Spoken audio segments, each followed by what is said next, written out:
না শিওর হয়ে থাপ্পড় মারা ঠিক হয়নি চাচি, এটা অন্যায়। আয়েশা নিসার কথার আর উত্তর দিল না।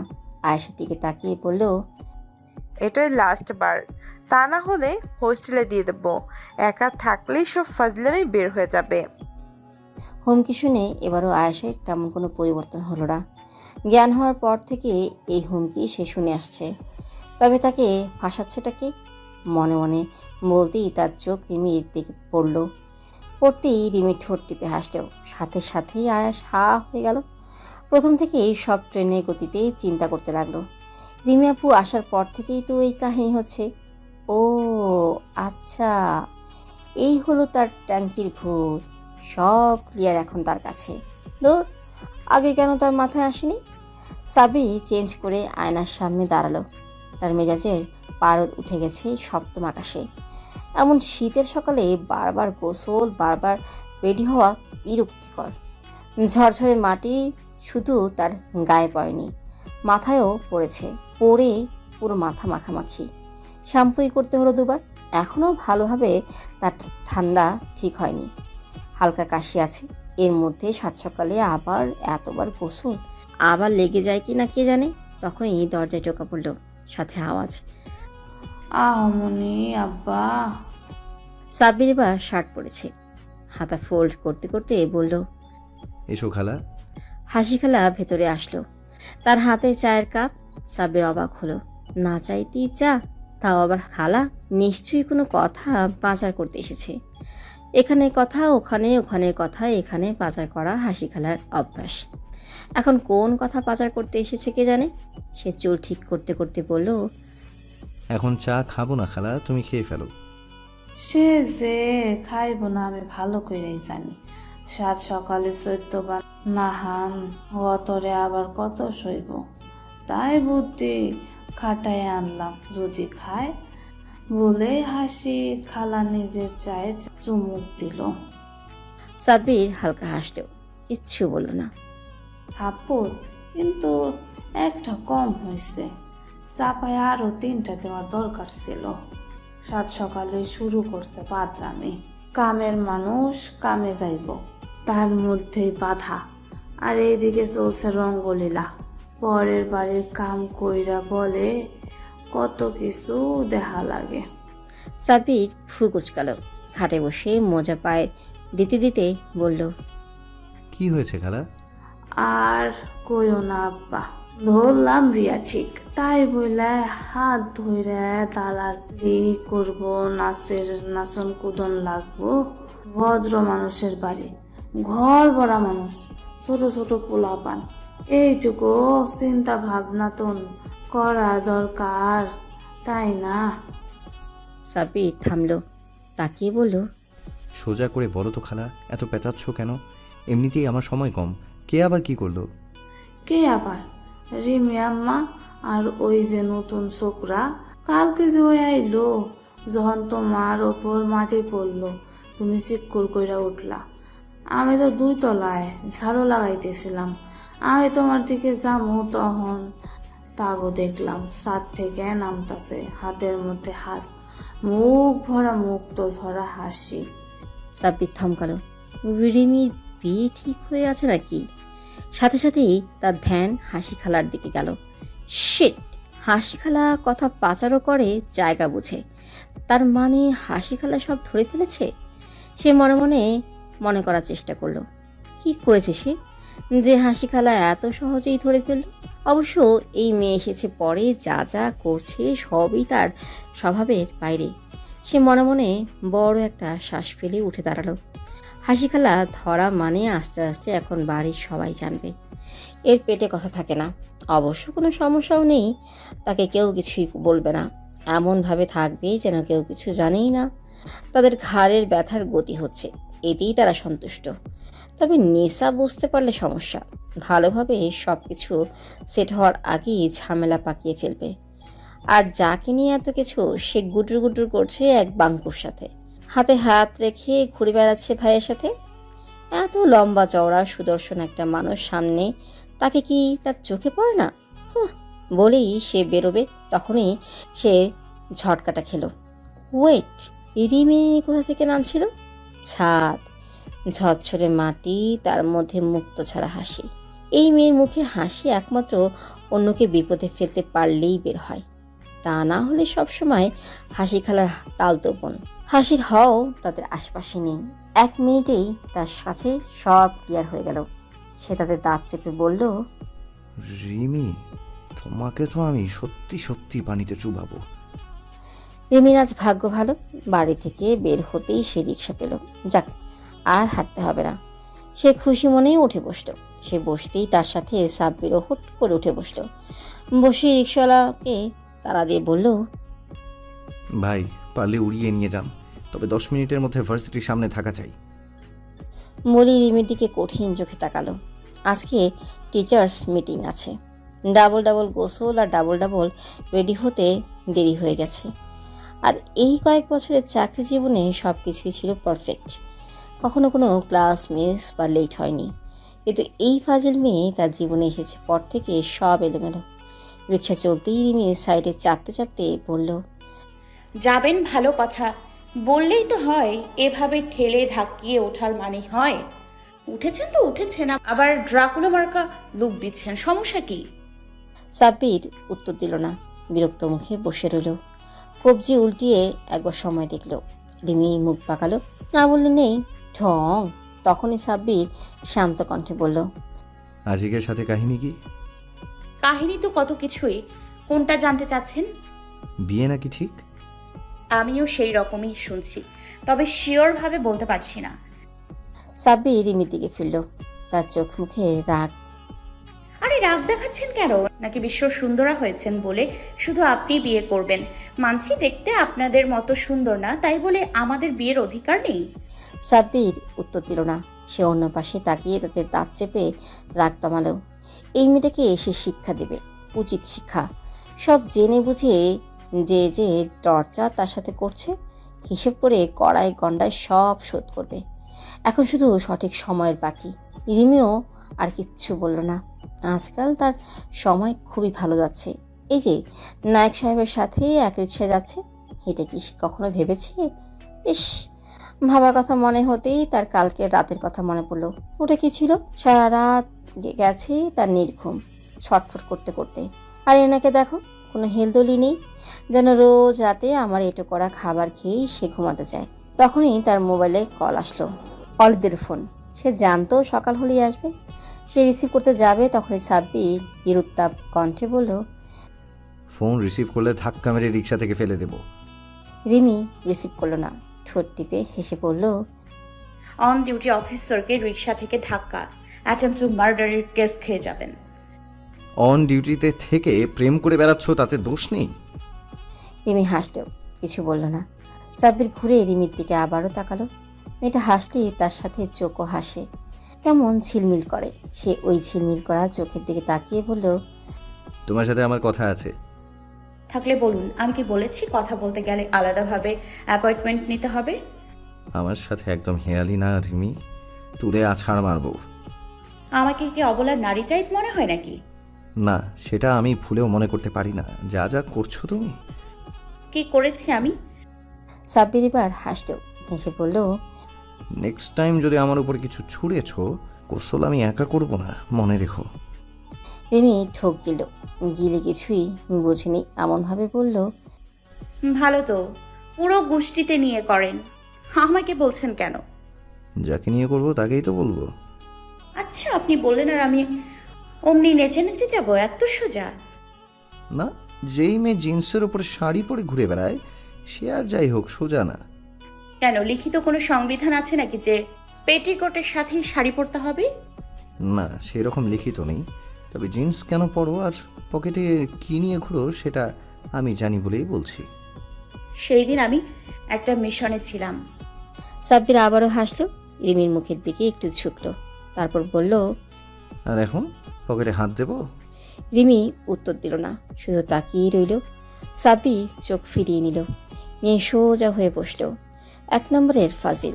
এর আশেপাশে থাকলে সে নিজেও কেন জানি ফাজিলের কাতারে অনায়াসেই দাঁড়িয়ে যায়। ভার্সিটির সামনে আসতেই সাব্বির রিক্সা থেকে নামলো। নেমে শান্তভাবে বলল, সব পুরুষ মানুষই অমানুষ না রিমি। এখন তুমি বড় হয়েছো, দুনিয়া বুঝতে শিখেছো। আশা করি এতটুকু অন্তত তুমি বুঝবে। রিমি সে কথার ধারের কাছেও গেল না। সে মুখ ফুলিয়ে বলল, ভাড়া কে দেবে? শেয়ারে এসছেন, হাফ হলেও দিয়ে যাবেন। সাব্বিরও সমান তালে বলল, সেই দিন হসপিটালে তোমার প্রাণ প্রিয় ব্যাংকুকে দেখতে দিয়েছিলে ভাড়া?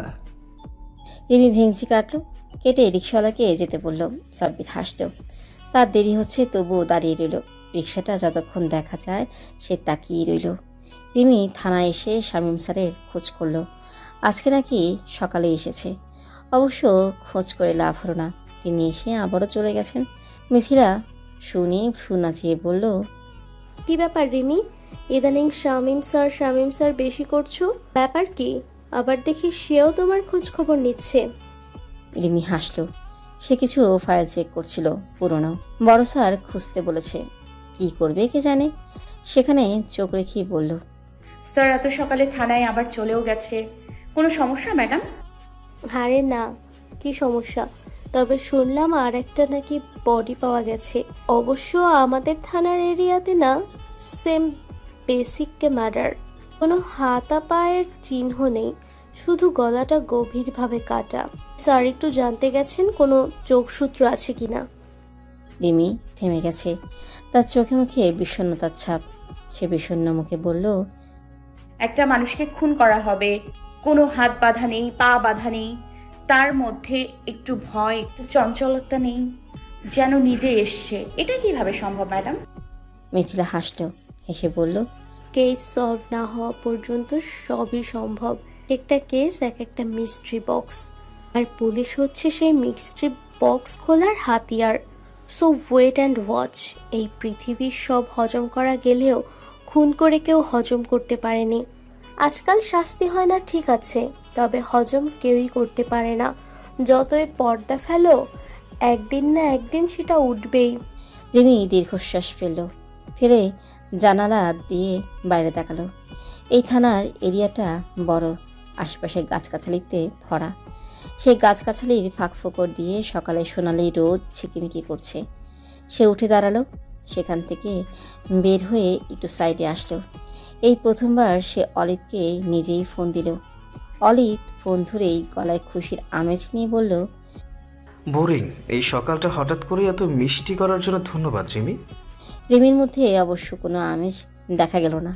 সে স্বাভাবিকভাবে বলল, কি করছেন? যা সবসময় করি। ডিস্টার্ব করলাম না তো? এরকম ডিস্টার্ব মাঝে মাঝে করতেও তো পারো নাকি? আমি বিকেলে ফ্রি থাকবো। অলিদ হাসল। মেয়েটা একটু ভানটানো পারে না নাকি? সব সময় কাট করে কথা। তবু এই ভানহীন ঢংহীন মেয়েটার সাথেই কথা বলতে এখন তার মনের যত অস্থিরতা। সে হেসেই বলল, যেখানে আমাদের প্রথম দেখা সেখানে আমি অপেক্ষা থাকবো, মিষ্টি মেয়ে রিমি। রিমি এবার হাসল, হেসে বলল, বাথরুমে? অলিদের ভ্রু কুচকি গেল। মানে? আপনাকে না, রুমেল স্যার জিজ্ঞেস করছিল মিথিলা ম্যাডাম কোথায়। ও, আমি তো ভাবলাম না জানি কি। কি আর হবে, যাক রাখছি, তাহলে বিকেলে দেখা হচ্ছে। হুম। রিমি ফোন রাখলো, রেখে আবারও আসলো। মিথিলা ম্যাডাম তার জায়গায় বসে আয়েশ করে সিঙ্গারা খাচ্ছে। তাকে দেখে একগাল হেসে বলল, খাবে নাকি রিমি? রিমি হালকা হাসলো, হেসে না বোধক মাথা নাড়ালো। নাস্তার পরে 1-2 ঘন্টার মধ্যে তার কিছু খেতে ভালো লাগে না। রিমি কফি হাউসের ভেতরে আসতেই অলিদকে চোখে পড়ল। সেম টেবিল, সেম চেয়ার, সে বসে আছে। গায়ে সাদা টি শার্ট, উপরে জ্যাকেট। সে বসে আছে আনমনে। রিমিকে এখনও দেখেনি, দৃষ্টি বাহিরে। সামনে ধোয়া ওঠা কফির কাপ।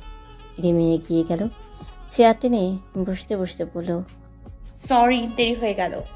অলিদ রিমির দিকে ফিরে তাকালো, তাকিয়ে রীতিমতো ঝটকা খেল। এতদিনে চেনা রিমির সাথে আজকে রিমির কোনো মিল নেই। গায়ে তার হালকা বেগুনি রঙের 3 পিস, চোখে গাঢ় কাজল, ঠোঁটে হালকা লিপস্টিক, আর সবচেয়ে বড় কথা রিমির চুল। মাই গড, রিমির চুল এত লম্বা নাকি? প্রায় কোমর ছুঁয়ে আছে। এই মেয়ে সব সময় থাকে শীতে প্যাকিং হয়ে, মেয়েদের মতো অত হাবভাবও নেই। তবে আজ কি হলো? ওড়না কাঁধে গুছিয়ে রাখা, তার উপরে সুন্দর মার্জিত হালকা কারুকাজের একটা চাদর, সেটাও পরিপাটি করে সুন্দর করে নেওয়া। অরিদের মুখ আপনা আপনি হাঁ হয়ে গেল। রিমিকে নিজেকে আজ আয়না দেখেছে। রিমি হাসল, হেসে বলল, একা একা খাচ্ছেন? আমার লাটে কই? অলিদও হাসল। সে আছে একটা ঘোরের মধ্যে, সে স্বপ্ন না বাস্তব সে বুঝতে পারছে না। আচ্ছা, সে কি রিমিকে একবার বলবে, একটা চিমটি কাটা তো রিমি প্লিজ? অবশ্য সাহস হলো না। সে ঢোক গিলে ঘোর নিয়েই বলল, সেটা আমি তোমাকে টেস্ট করাবো না। কেন? থাকুক না কিছু একটা বাকি। তাহলে আর আপনার আশায় থাকা যাবে না। তুমি 1000 বার কিনে খেতে পারবে, তবে আমারটা আমারই থাকবে। আচ্ছা, হ্যাঁ, আর আমার ব্যাগ? সেটাও থাকুক। সেখানে আমার 3465 টাকা আছে। যখন দেবেন সুদ সহকারে ডাবল করে দেবেন। অলিদ হো হো করে হাসল, হেসে বলল, আমি ব্যাংকে চাকরি করি, ব্যাংক তো না। আমি কি জানি, রেখেছেন যখন ভরপাই তো করতেই হবে। আর আমারটা? কি আপনারটা? ধ্যান, জ্ঞান, শান্তি, ঘুম, হৃদয় সব ধীরে ধীরে নিয়ে যাচ্ছ, সেগুলো কি আমি ডাবল করে ফেরত পাবো? রিমি সোজা অলিদের চোখের দিকে তাকালো। তার মধ্যে কোনো অস্বস্তি বা জড়তা দেখা গেল না। তার ঠোঁটের কোণে মুচকি হাসি। সে সেই হাসি নিয়ে রহস্যমাখা কণ্ঠে বলল, আমি তো নিচ্ছি না, আপনি নিজে নিজেই সেধে দিচ্ছেন। তাই এখানে আমার কোনো দায় নেই। যা হচ্ছে যা হবে এর সব দায় আপনার। রিমি বাসায় ফিরতে দেখলো ড্রয়িং রুমে সবাই গোল মিটিং করছে। গোল মিটিংয়ে ওয়ান অ্যান্ড অনলি রিজন, কালকে আয়াসের জন্মদিন। মোটামুটি ভালোই আয়োজন হবে। সে আয়োজন নিয়েই সবাই আনন্দে আটখানা হয়ে আছে। আর তাদের আটখানা আনন্দের মধ্যে একমাত্র আশিক ভাই মুখ ফুলিয়ে বসে আছে, হাতে তার পাস্তার প্লেট। সে বসে বসে যত্ন সহকারে আঙুলে ওনা পেঁচিয়ে পেঁচিয়ে রোল বানাচ্ছে। বেচারা আশিক ভাই সিঙ্গেল আর ফিরতে পারবে কিনা সন্দেহ আছে। সে ঠোঁট চেপে হাসল। হাসতেই আশিক তার দিকে কটমট করে তাকালো। আজব তো, এখানে তার দোষ কি? সে বলেছে আসো, এসেই নিজের দায়িত্বে হালাল হোক। ঢং বলেই সে আর সেই দিকে গেল না, সোজা উপরে চলে এলো। চেঞ্জ করে আবার থানায় যেতে হবে। সেই রুমে যেতে গিয়েও থেমে গেল। সাব্বির ভাই বারান্দায় দাঁড়ানো, তার হাতে মোবাইল। সে ঘুরে সেই দিকে গেল। এত কষ্ট করে সুন্দর করে সাজলো, সৈয়দ বাড়ির বড় পুত্রকে একটু দেখাবে না, তা কি করে হয়? তিনি পাশে দাঁড়াতেই সাব্বির বুঝলো, তবে চোখ তুলে তাকালো না। মোবাইলে চোখ রেখেই বলল, কোন দরকার? তাহলে একটু দেখাতে আসলাম। কি? রিমিকে। সাব্বির হালকা হাসলো। রিমি যে সেজে গুজে বের হয়েছে সে জানে। বাসায় আসতেই হাসি খালা তার দায়িত্ব যথাযথভাবেই পালন করেছে। প্রথমে তার এত রাগ হলো, পরক্ষণে মনে হয়েছে সে এমন বাচ্চামো করছে কেন? এখন কি তার এমন বাচ্চামোর বয়স? সেই দিন হসপিটালের লোকটার সাথে স্বাভাবিক আচরণের প্রয়োজন ছিল, অথচ সে হয়েছে জেলাস। জেলাস হয়ে মেয়েটাকে টেনে হিঁচড়ে নিয়ে এসেছে। রিমিকে তার ভালো লাগছে।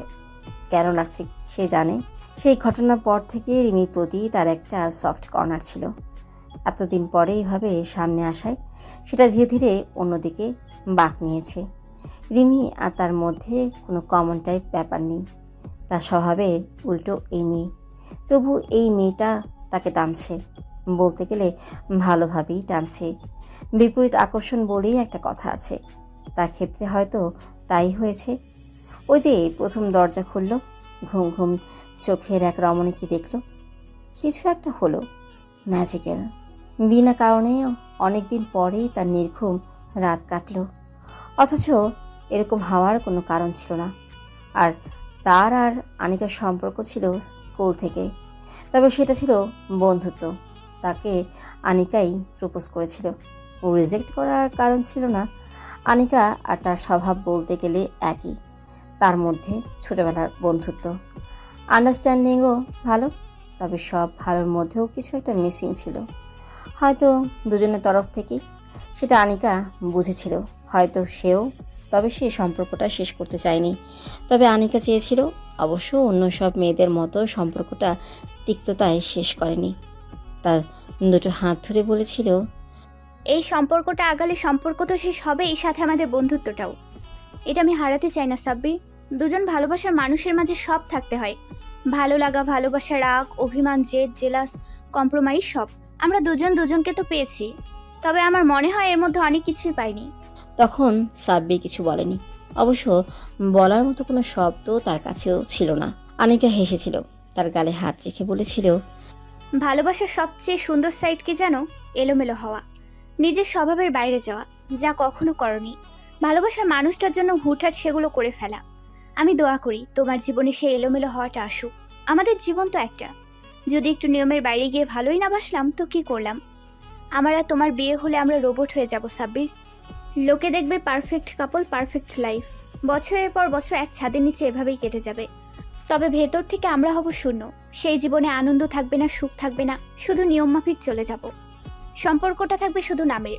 আমি জানি তুমি আর আমি যে একই। ওই যে বললাম এলোমেলো হওয়া, আমরা দুজনেই কারোর জন্য এলোমেলো হইনি, আর হবও না। যদি হওয়ার হতো এতদিনে অবশ্যই হয়ে যেতাম।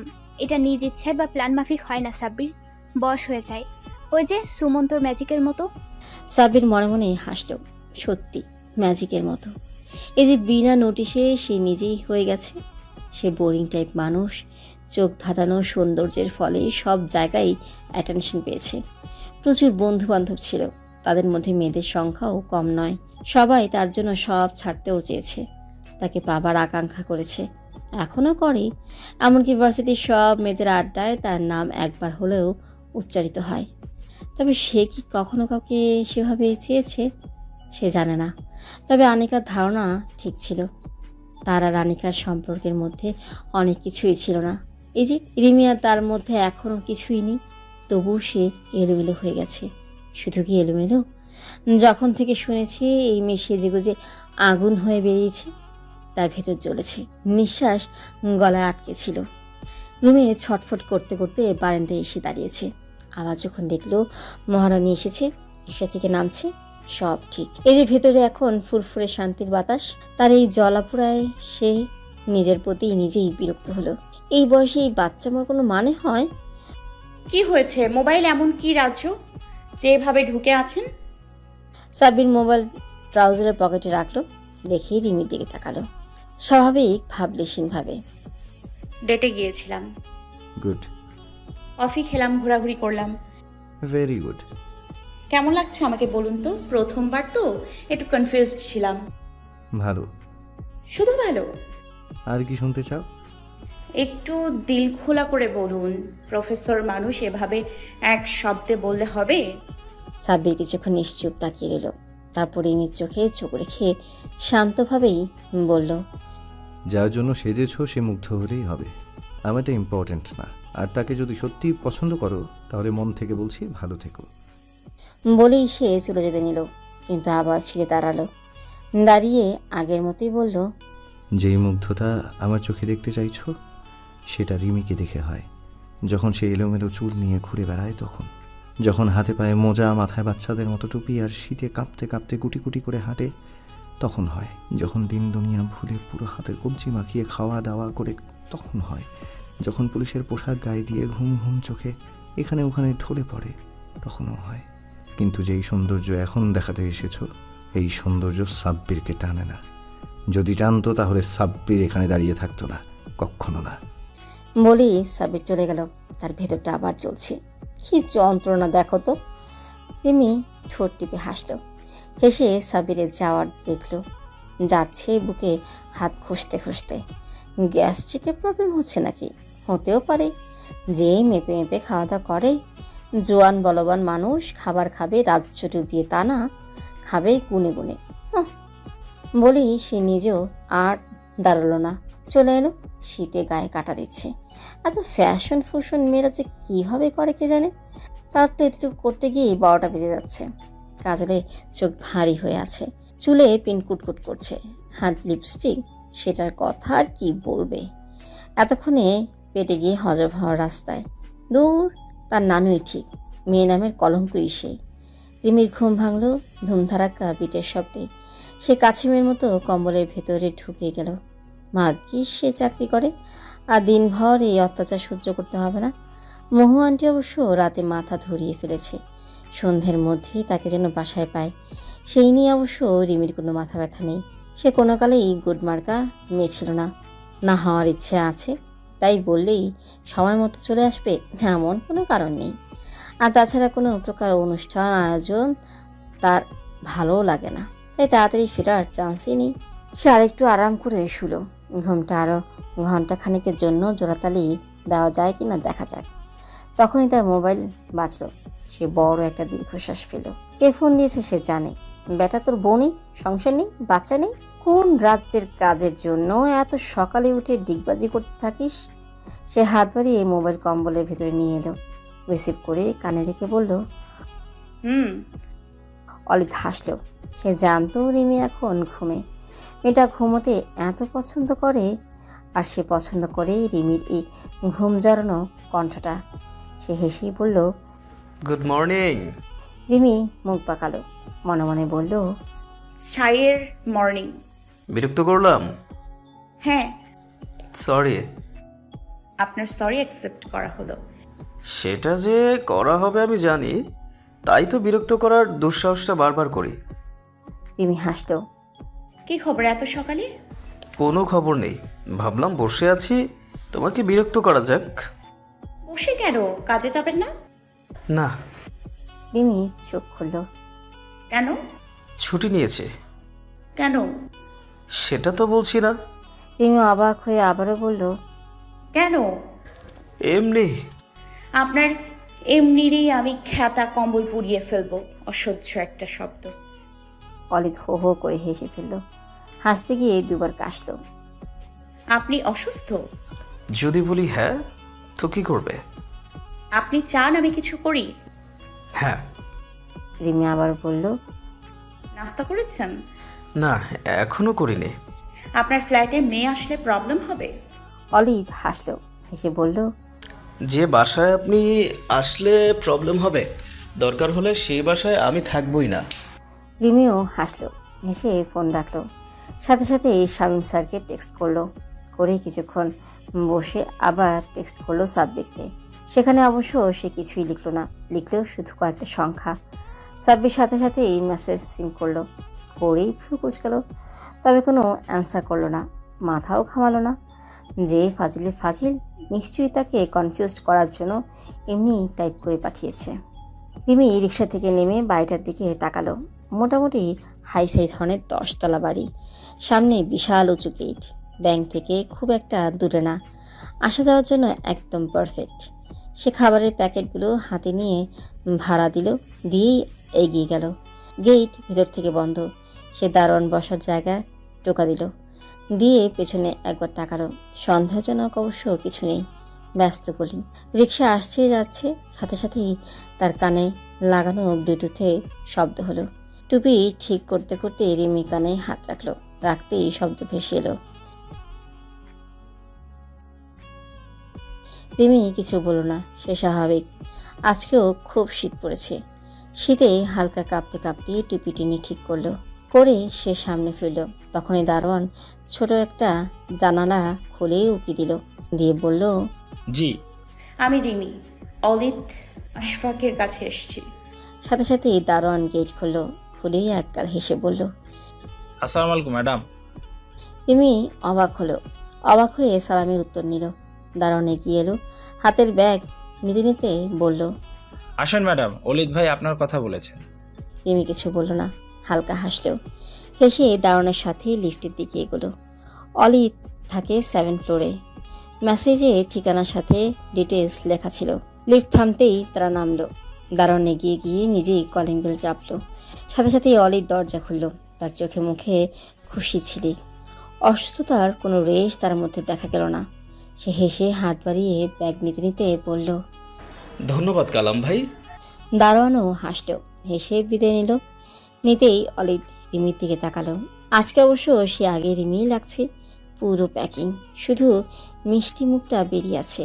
তবুও অলিদের এত ভালো লাগলো, সে হেসে বলল, welcome to my house princess. Rimi হাসলো, হেসে ভেতরে আসলো। সুন্দর গোছানো রুচিসম্পন্ন 2 রুমের ফ্ল্যাট। ড্রয়িংটা বড়, সাথেই ডাইনিং। সেখানে 4 চেয়ারের ছোট্ট একটা টেবিল। সে এক নজরে যতটুকু দেখা যায় ততটুকু দেখে বলল। কুইন। অলিভ দরজা লাগালো, লাগিয়ে টেবিলের দিকে যেতে যেতে বলল, কেন? আমার তো কোনো বাবা দাদার রাজত্ব নেই, তাহলে প্রিন্সেস কিভাবে হব? আমি আমার রাজ্য নিজে তৈরি করব, আর সেখানে একমাত্র রানী আমি হব। অলিভ হাসল, এসে রিমির দিকে তাকালো। সে ঘুরে ঘুরে ফ্ল্যাট দেখছে, কোনো সংকোচ জড়তা নেই। আপনার কলিগ কোথায়? তড়িঘড়ি করে তাড়ালাম। রিমি অবাক হয়ে বলল, কেন? তুমি আসবে তাই। সে থাকলে বুঝি আপনার খুব সমস্যা হতো? হুম, আমার কি সমস্যা হবে? তবে এখন যেই সংকোচ ছাড়া ঘুরে বেড়াচ্ছ সেটা করতে না। রিমি হাসল, হেসে এগিয়ে এলো। আসুন নাস্তা করা যাক। ওষুধ খেয়েছেন? না। রিমি চেয়ার টেনে বসলো। তাহলে বসে পড়ুন। অবশ্য আমি ভেবেছিলাম হামাগুড়ি দিয়ে কুকাতে কুকাতে দরজা খুলবেন। অলিভ হেসে ফেলল, প্রাণ খোলা হাসি। হেসে বলল, তোমার আসার কথা শুনেই ম্যাজিক্যাল এনার্জি পেয়ে গেলাম। ভালো তো। বলেই রিমি আর কথা বাড়ালো না। খাবারের প্যাকেট খুলল, অলিভ প্লেট গ্লাস এগিয়ে দিল। টুকটাক কথা বলতে বলতে তারা নাস্তা শেষ করলো। নাস্তার পরে রিমি অলিভের রুমে আসলো। খাট বাদে সব পরিপাটি। অলিভ হয়তো শুয়েছিল। সে ঘুরে ঘুরে সব দেখল, সাথে ছোট্ট একটা বারান্দা। অলিভ ওষুধ খেয়ে খাটে বসলো। রিমি দেয়ালে টানানো ছবির দিকে তাকিয়ে বলল, ঘুরতে পছন্দ করেন আপনি? হ্যাঁ, খুব ভালো লাগে। অনেক জায়গায় গিয়েছেন? ব্যাচেলর মানুষ, ছুটি পেলেই চলে যাই। এটা কোন জায়গা? কাশ্মীর।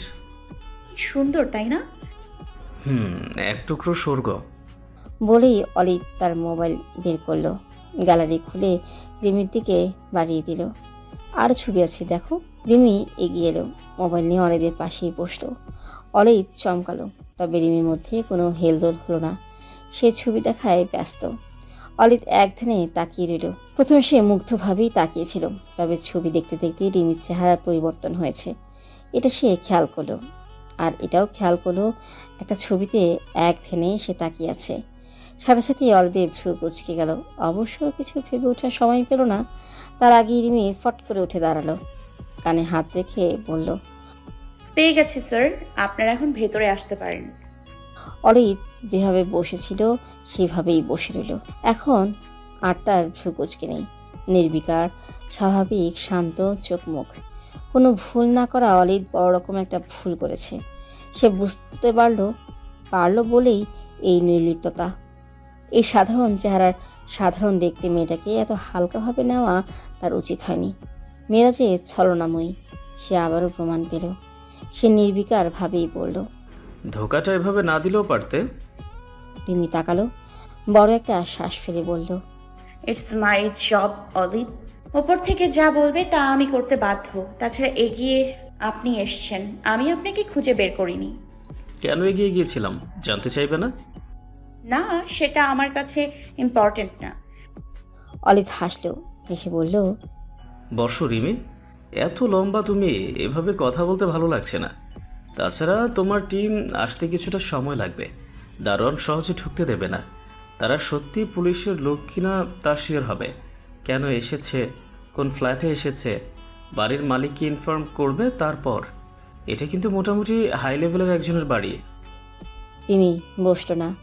অলিভ নিজেই দাঁড়ালো। তাকে দাঁড়াতে দেখে রিমি পেছনে হাত দিল। সে আজ 3 পিসের সাথে জিন্স পরেছে।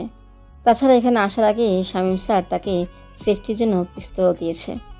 অলিভ আবারও হাসলো, সোজা রিমির সামনে গিয়ে দাঁড়ালো, শান্তভাবে বলল, কিছু বের করো না রিমি, তোমাকে এভাবে দেখতে আমার ভালো লাগছে না। তুমি কি জানো ভুল প্রফেশনে এসে পড়েছো তুমি? তোমার হাতে রিমঝিম রেশমি চুড়ি মানায়, অন্য কিছু না। রিমি কোনো উত্তর দিল না। অলিভ কিছুক্ষণ নিশ্চুপ তাকিয়ে রইল। রিমির চোখে মুখে কাঠিন্য। অবশ্য নতুন কিছু না, এই মেয়ে প্রায় সব সময় এমন। সে ঘুরে ওয়ার্ড্রোবের কাছে গেল। ওয়ার্ড্রোব খুলতে যাবে তখনই রিমি পিস্তল তাক করে বলল, চুপচাপ দাঁড়িয়ে থাকুন অলিভ, তা না হলে আমি শুট করতে বাধ্য হব। অলিভ শুনল না। সে ভাবলিসীন ভাবেই ওয়ার্ড্রোব খুলল। আরেকটা মোবাইল বের করতে করতে বলল, তুমি নিশ্চিন্তে থাকতে পারো, তোমার ক্ষতি হবে এমন কিছু বের করব না। যদি এমন কিছু করার ইচ্ছা থাকতো তুমি এখনো দাঁড়িয়ে থাকতে না। মোবাইল রাখুন অলিদ। অলিদ তাকালো। রিমির চোখে চোখ রেখে মোবাইলে কিছু একটা টাইপ করলো, করে সামনের টি টেবিলে রেখে দিল, দিয়ে আবারও খাটে গিয়ে বসলো। হেডবোর্ডে মাথা রেখে চোখ বন্ধ করলো। তখনই রিমির ব্লুটুথে শব্দ হলো। রিমি কানে হাত রেখে বলল, বলুন স্যার। ঠিক আছো? Yes sir. দরজা খুলতে পারবে? রিমি একবার অলিদের দিকে তাকালো, তাকিয়ে বলল, yes sir. Okay, do it. Rimi অলিদের দিকে নজর রেখেই দরজা খুলতে এগোলো। তখনই অলিদ তাকালো, মাথা হেলিয়ে বলল, রিমি, রিমি দাঁড়ালো। আমি তোমাকে ভালোবাসি। রিমি থমকালো, সাথে সাথেই নিজেকে সামলে নিল। কিছুক্ষণ নিশ্চুপ তাকিয়ে কানে হাত রেখে বলল, একটু ওয়েট করুন স্যার। বলি আবারও এগিয়ে আসলো। অলিদের ঠিক সামনে সোফায় বসলো, পিস্তলটা নামিয়ে বলল, ভালো তো চৈতিকেও বেসেছিলেন, তাহলে খুন করতে পারলেন কিভাবে? অলিদ রিমির দিকে তাকিয়েছিল, সেভাবেই চোখ রেখেই বলল, আমি তাকে খুন করিনি, সে আমাকে ধোঁকা দিছিল, তার শাস্তি দিয়েছি। আমিও তো দিলাম। এখন তোমার আর তার মধ্যে পার্থক্য আছে, আর রইল শাস্তি। হ্যাঁ, সেটা তুমি অবশ্যই পাবে। আমার শাস্তির কথা থাক অলিদ, নিজের কথা ভাবুন। অলিদ হাসলো। তুমি যখন বলেছো অবশ্যই ভাববো। আমি না বললে বুঝি ভাবতেন না? অলিদ আবারও হাসলো, তবে কিছু বলল না। বলল, রিমি, পার্থক্যটা কি জানতে পারি যে এমন নির্মমভাবে তাকে টর্চার করে মেরেছেন? আজ থাক রিমি, আরেকদিন সময় নিয়ে বলবো। আজকে তোমার ধোঁকাটা হজম করি। সে সময় কি মনে হয় আর আপনি পাবেন? কতটুকু জেনেছো আমার ব্যাপারে? খোঁজ খবরটা আরেকটু ভালোভাবে নিলেও পারতে। অবশ্য পুলিশের কাছে এর চেয়ে বেশি আশা করা বোকামি। কন্ট্রাক্ট কিলার আপনি, টাকার বিনিময়ে নিরীহ মানুষদের খুন করেন। বাথরুমের লোকটাও সেরকম ছিল। তো এখানে আমার দোষ কি? আমি না করলে অন্য কেউ করবে। এখানে মেইন কালপ্রিট কে? তাদেরও ধরা হবে, আপনি আছেন না?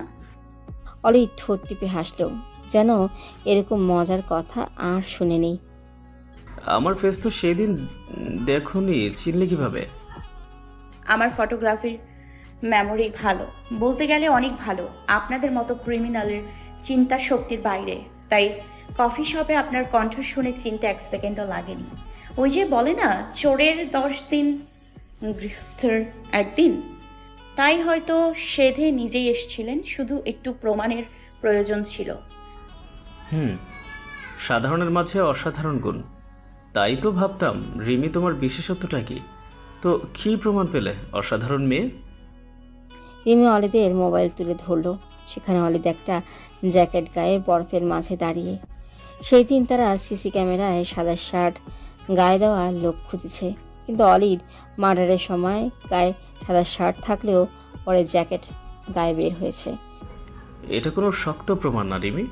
এরকম জ্যাকেট হাজারো মানুষের থাকতে পারে। তা হবে, তবে কাঁধের ব্যাগ, দুটো জিনিস তো আর কনসিডেন্ট হবে না।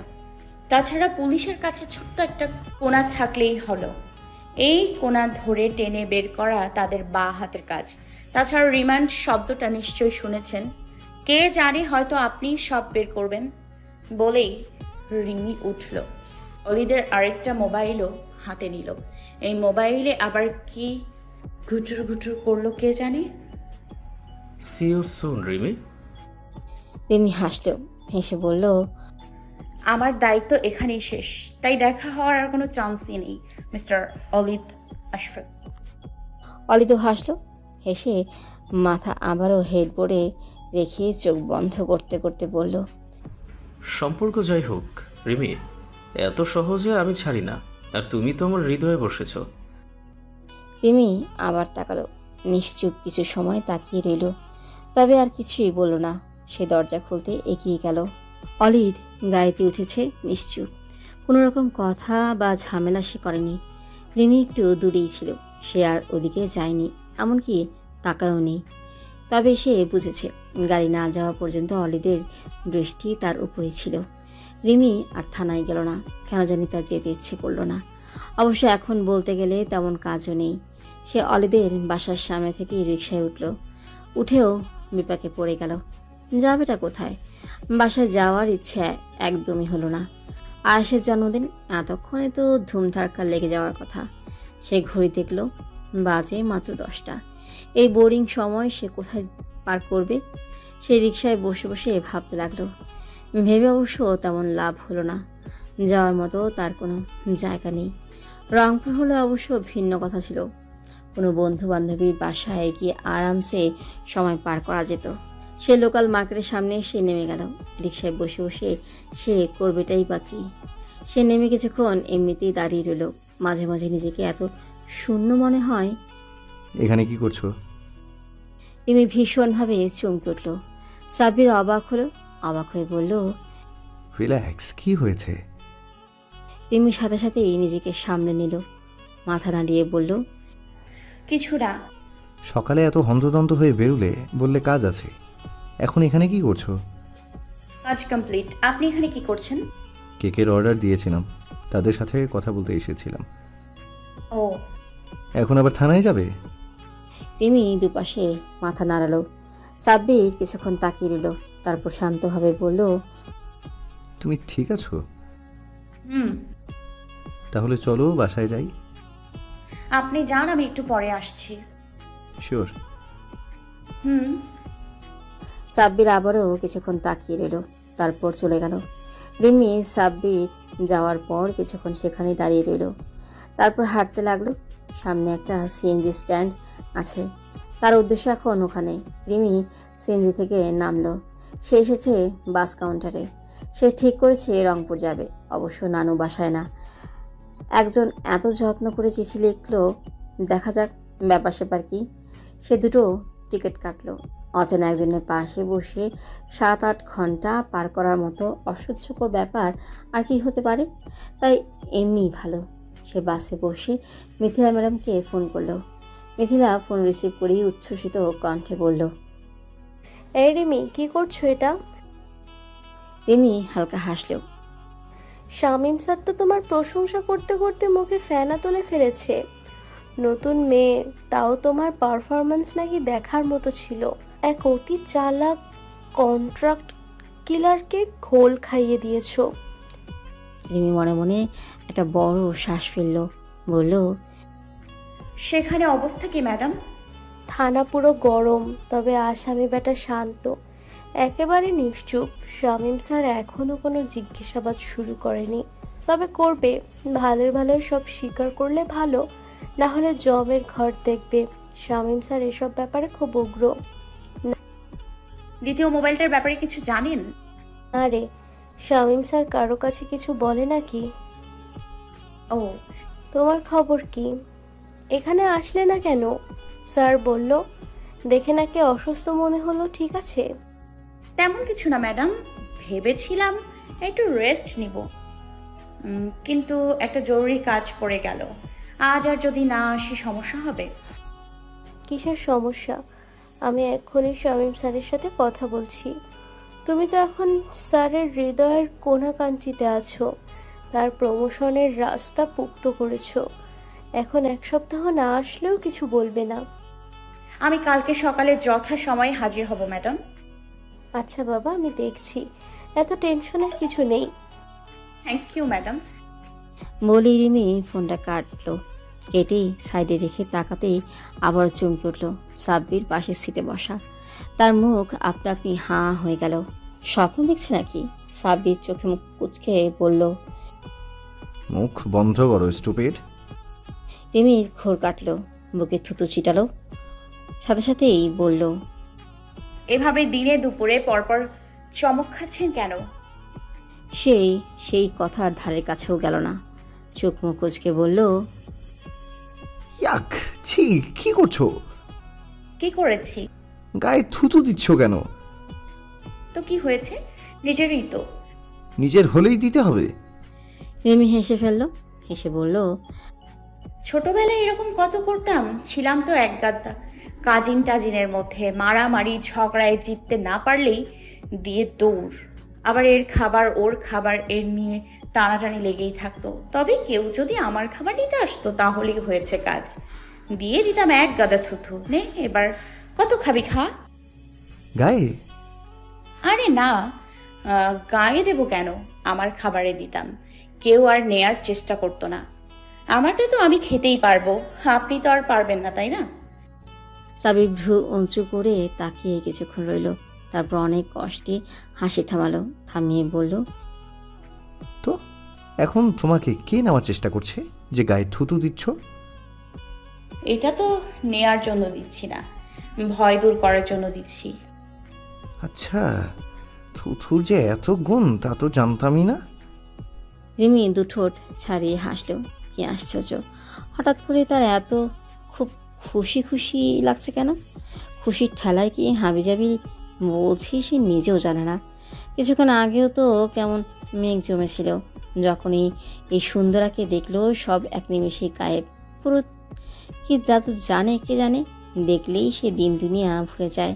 সে হেসেই বলল, আপনি এখানে কেন, পিছু করছেন? হ্যাঁ, উদ্ভ্রান্তের মতো দাঁড়িয়েছিলে, টেনশন হলো। হাজার হলেও দূর সম্পর্কের আত্মীয়, থাক ভিন গ্রহের প্রাণী, থাকছো তো আমাদের বাসায়। তাই ভাবলাম যদি বাস ট্রাকের নিচে ঝাঁপিয়ে পড়ো, ফাঁসবো তো আমরাই, বলতে পারো নিজেদেরই বাঁচালাম। রিমি মুখ গোছ করলো করে বলল, আমাকে সেরকম মনে হয় নাকি? কোন রকম?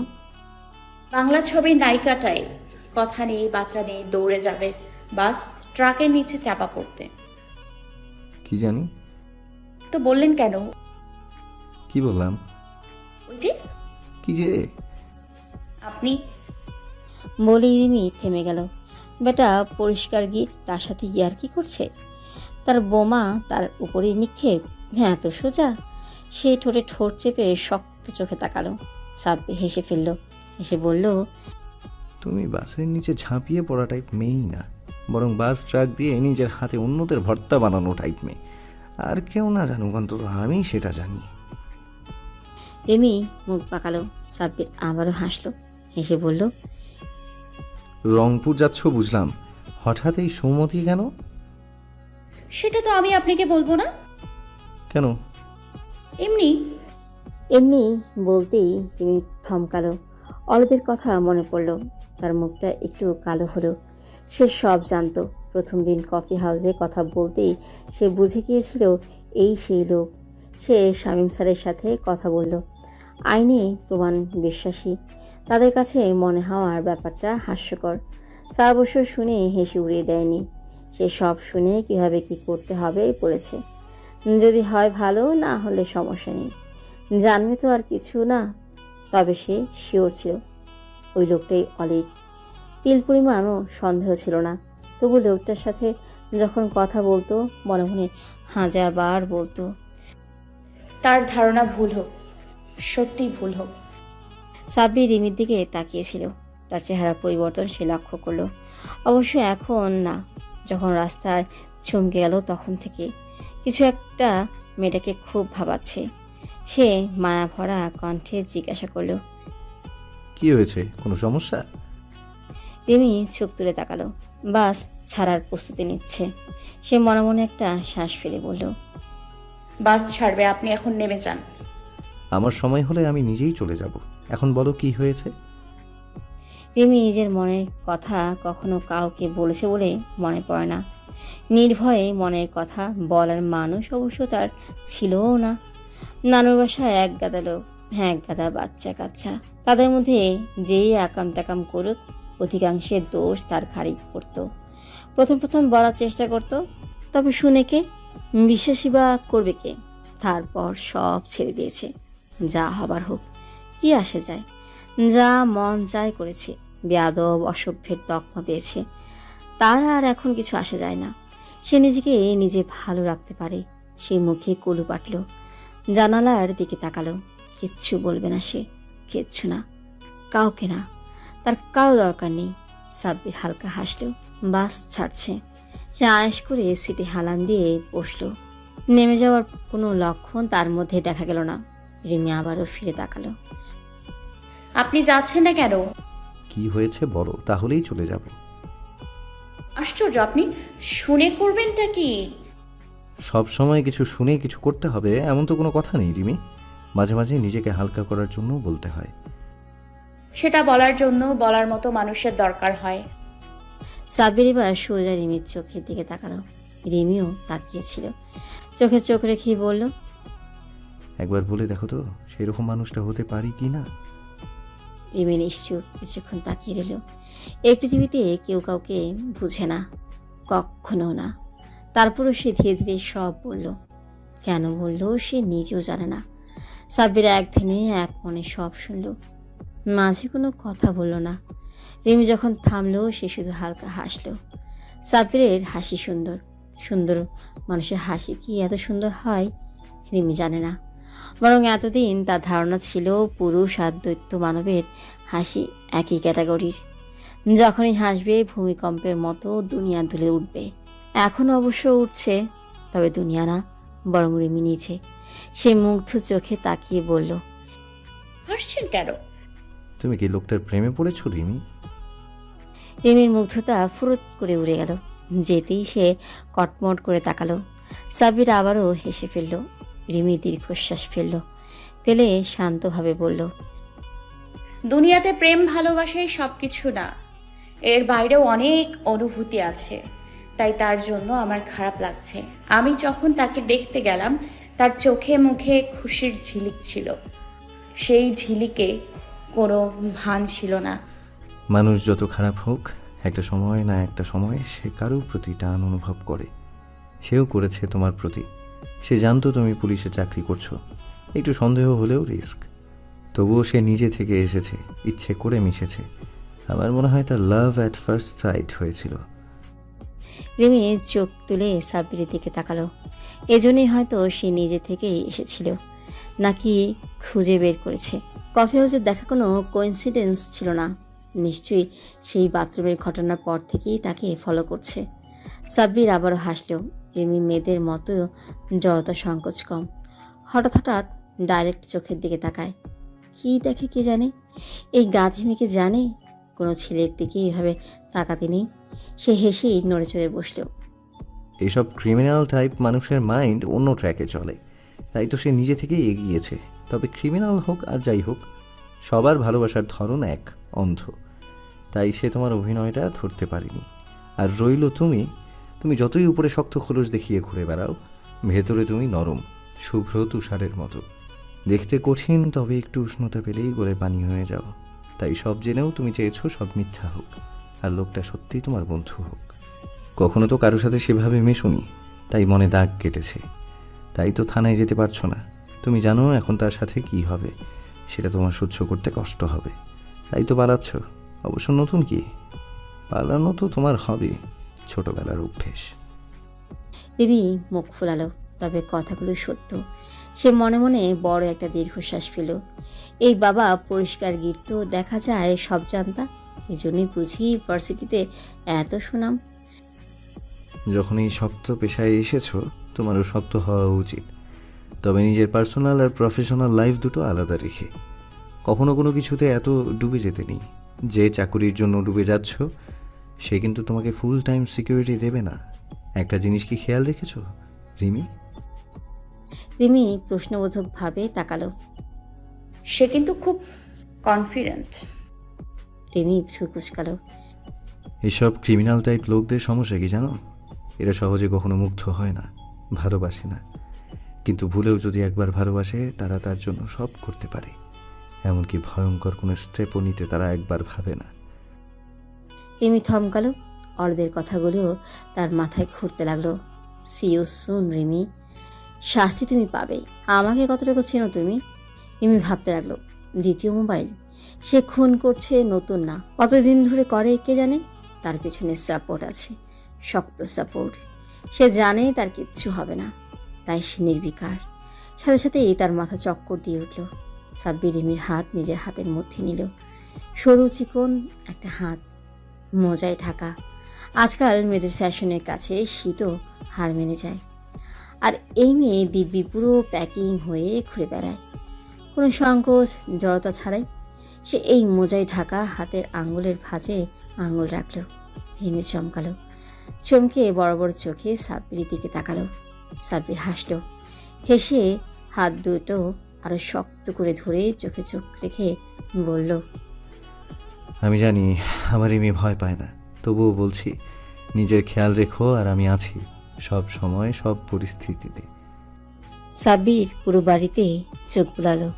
অফ হোয়াইট রঙের 5 তলা বাড়ি, সাধারণ এলাকা, 2 তলা 3 তলা 5 তলা, আশেপাশে অসংখ্য বাড়ি। সরু গলির মাঝামাঝি বাড়িটি, কোনো আলাদাভাবে গেট নেই। নিচতলার 2 ফ্ল্যাটের মাঝামাঝি সিঁড়ির নিচে কিচি গেট, অবশ্য বন্ধ, ভেতর থেকে তালা দেওয়া। সে ফিরে রিমির দিকে তাকালো। সে চাদর টাদর মুড়ে আরামসেই সিএনজিতে বসে আছে। শীত ছাড়া অন্য কোনো বাড়তি টেনশনের ছাপ তার চোখে মুখে এখন আর নেই। এখানে তারা পৌঁছেছে সন্ধ্যায়। বাস থেকে নেমে এই মেয়ের তাতে দাঁত লেগে যাওয়া অবস্থা, পুরো প্যাকিং। তাও এত শীত এই মেয়ের আসে কোথা থেকে কে জানে। অবশ্য ঢাকার চেয়ে 2 গুণ বেশি শীত এখানে, তার মধ্যে সন্ধ্যা।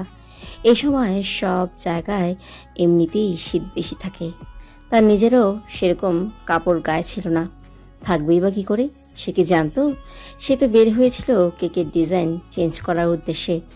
তা তো নর্মাল ডিজাইনের অর্ডার দিয়েছিল। আয়েশের নর্মালে হবে না, তার কার ডিজাইন চাই। নেটে নাকি দেখেছে, তাই সে কথা বলতে এসেছিল। সন্ধ্যায় ডেলিভারি, সারাদিনের মধ্যে পারবে কি না এখন দেখো সে কোথায়। বাসার সবাই ফোনের উপর ফোন দিচ্ছে। সে ছোট্ট একটা মেসেজ পাঠিয়ে মোবাইল অফ করে রেখেছে। রিমি অবশ্য বেশ কয়েকবার নেমে যাওয়ার তাড়া দিয়েছে। দিলেই কি, সে কি আর কখনো পারবে এই মেয়েটাকে একা ছেড়ে দিতে? না, কখনো না। অবশ্য সে আর জিজ্ঞেসও করেনি কেন যাচ্ছে। সব কিছুরই নির্দিষ্ট একটা সময় আছে। একদিনে সব কিছুর আশা করা ঠিক না। রিমি যে তাকে বিশ্বাস করতে শুরু করেছে, তার জন্য আপাতত এই অনেক। তাই বাস থেকে নেমেই প্রথমে সে নিজের জন্য একটা জ্যাকেট আর রিমির জন্য চাদর নিয়েছে।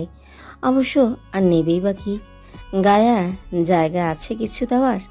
সে এগিয়ে একটু ঝুঁকে বলল, তুমি শিওর এটাই বাড়ি? রিমি হ্যাঁ বোধক মাথা নাড়ল। ছেলেটার নাম যেন কি বলেছিলে? আরিয়ান আহমেদ। শিওর? রিমি বড় একটা শ্বাস ফেল। মনে রাখা ক্ষেত্রে তার ব্রেইনে তুলনা নেই। একবার কিছু একটা দেখলেই বা শুনলেই হলো, মাথায় সেট। সে আর কখনো ভুলে না। যদি ভুলতে পারতো তার চেয়ে ভালো আর কি থাকতো। সে আবার মাথা নাড়ল। এত শীতে তার কথা বলতে ইচ্ছে করছে না। সাব্বির এগিয়ে গিয়ে 3য় তলার কলিং বেল চাপল। বাড়িওয়ালা নাকি ভাড়াটিয়া সে কিছুই জানে না, তবে 3য় তলায় বাড়িওয়ালা থাকার সম্ভাবনাই বেশি।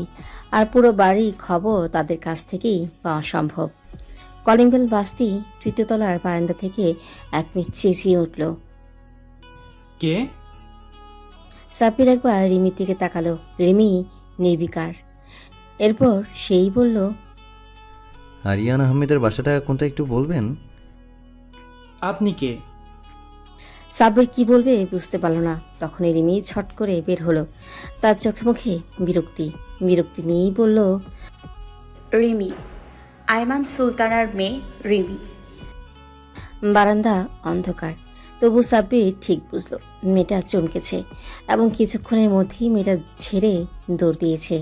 তার দৌড়ের কিছুক্ষণের মধ্যেই এই সন্ধ্যায় শান্ত নিশ্চুপ বাড়িটায় হুড়মুড় পড়ে গেল।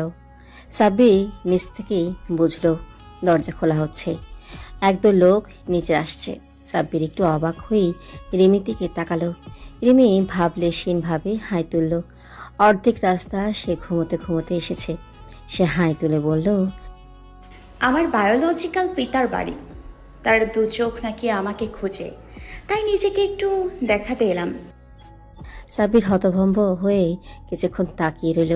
তারপর বড় একটা শ্বাস ফেলে সে মাথা নাড়ল। এই মেয়ে সত্যি ভয়ঙ্কর।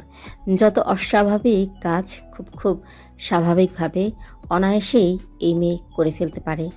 সাব্বির আর রিমি ড্রয়িং রুমে বসল। বাইরে থেকে বোঝা না গেলেও মোটামুটি ভালোই আভিজাত্যের ছোঁয়ার ভেতরে। 3-4 তলা নিয়ে ডুপ্লেক্স, মনে হচ্ছে যৌথ ফ্যামিলি। এক গাদা লোক তাদের ঘিরে আছে। কে কি হয় কে জানে। তবে রিমির শার্টকাট সবার চেহারায় বিদ্যমান। রিমি অবশ্য স্বাভাবিক, সে চাদর টাদর মুড়ে বসে আছে চুপচাপ। ভেতরে আসতেই এক বৃদ্ধা, যে সম্ভবত রিমির দাদি, এক প্রকার হাউমাউ করতে করতে তাকে জড়িয়ে ধরতে এগিয়ে এসেছিল। রিমি আস্তে করে সরে গেছে। বৃদ্ধা থতমত খেয়ে হাঁ হয়ে গেছে। এই বৃদ্ধার সাথে সাথে সবার চোখে মুখে এতক্ষণ যে খুশির ঝিলিক ছিল, তার সাথে সাথেই থমকে গেছে। রিমি চোখ তুলে তাকালো। যে মেয়েটা বারান্দায় এসে কে বলেছিল তার দিকে তাকিয়ে বলল, আরিয়ান কোথায়? ভাইয়া তো বাসায় নেই, কোথায় গেছে? আশেপাশেই হয়তো। তাকে ফোন দাও, আমি কিছুক্ষণ বসবো। তাকে আসতে বলো তাড়াতাড়ি। মেয়েটা দৌড়ে গেল। বেচারির মনে হয় আজকে দৌড়াতে দৌড়াতেই রাত শেষ হবে। তার কথা শুনেই মধ্যবয়সের এক লোক এগিয়ে এসে বলল, সে কি কথা, এসেই এভাবে যাবে কেন? আমরা তো তোমাকে এভাবে যেতে দেব না। নিজের বাড়ি এসেছো, এত তারা কিসের? রিমি এবার লোকটার দিকে তাকালো। আপনি কে? লোকটা একটু থতমত খেলো, তারপর বলল, আমি তোমার বড় চাচা। রিমি অন্যরকম ভাবে একটু হাসলো। রিমির হাসি দেখে লোকটা বিভ্রান্ত খেয়ে গেল। পুরো বাড়ি তার ইশারায় চলে, তবে এই মেয়ে যে তার ধার ধারবে না সে এই এক হাসিতেই বুঝল। তারপরেই এগিয়ে এলো মধ্যবয়সের এক নারী, মুখ ভর্তি পান, হাতে গলায় স্বর্ণের পাহাড়। সম্ভবত তিনি রিমির বড় চাচি। সে একগাল হেসে গদগদ হয়ে বলল, আচ্ছা এসব থাক, এখন যাবে না থাকবে পরে দেখা যাবে। ও শাহেদা, তোর বড় মেয়ে আইছে, নাস্তা পানির ব্যবস্থা কর। রিমি ফট করে মাথা ঘুরিয়ে তাকালো। সবার পেছনে সাধারণ দেখতে এক নারী থমকে দাঁড়িয়ে আছে। রিমি এই মুখটা চেনে, অনেক অনেক দিন আগে। তার বয়স কত? এই 6-7 হবে হয়তো। তার কাছে এসেছিল। রিমি উঠোনে খেলছিল, হাতে ছিল খেলনা মাটির পাটাপোতা। সে ছুঁড়ে মেরে এর কপাল ফাটিয়ে দিয়েছিল। এরপরে আর কেউ তাকে দেখতে যায়নি। মহিলা সেখান থেকে নড়ল না। তবে কিছুক্ষণের মধ্যেই এক গাদা নাস্তায় টেবিল ভরে গেল। রিমি সাব্বির কেউই সেই নাস্তায় হাত দিল না। কেন জানি কেউ জোর করে বলার সাহসও পেল না। তখনই হন্তদন্ত হয়ে আরিয়ান নামের ছেলেটি আসলো। শ্যামলা, লম্বা, চিকন, টিংটিঙে শরীর, চুল ছোট। তা না হলে রিমি বলে অনায়াসেই চালিয়ে দেওয়া যেত। এরা সম্ভবত বাবার কপি হয়েছে। সাব্বিরের এবার হাসি এলো। অবশ্য হাসির পরিস্থিতি এটা না। সবাই যেমন রিমিকে দেখছে তেমনি দেখছে তাকে। মনে হয়তো এদের প্রশ্নের ঝুড়ি ভরে যাচ্ছে। তবে রিমির ব্যাটিংয়ের কাছে কেউ আর কিছু বলার সাহস পাচ্ছে না। সে সোফায় মাথায় এলিয়ে দিল। ক্লান্ত লাগছে। এই নাটক চলতে চলতে একটু চোখ বন্ধ করা যাক। রিমি ঘুমোতে ঘুমোতে এলেও সে ঘুমোতে পারেনি, কখনো পারেও না। ধুলোবালিতে শরীর মাখামাখি, এত শীত, তাও তার গোসল করতে মন আঁকুপাকু করছে। আরিয়ান শুকনো ঠোক গেলে ঠোঁট ভেজালো। তাদের বয়সের পার্থক্য হয়তো 4-5 বছর। চিঠিতে আপনি সম্বোধন করলেও এখন কিভাবে কথা বলবে সে ভেবে পেল না। তার শরীর কাঁপছে। এভাবে হুট করে আসবে সে ভাবেনি। অবশ্য তার খোঁজ নিতে গিয়ে শুনেছে মাথা একটু এলোমেলো। পুরো গ্রাম এই মেয়ের নানান কাহিনী আছে। এর মধ্যে কিছু কিছু ভয়ঙ্কর। কারো তো ধারণা এর উপরে জিনের আসর আছে। রিমি স্বাভাবিকভাবেই বলল,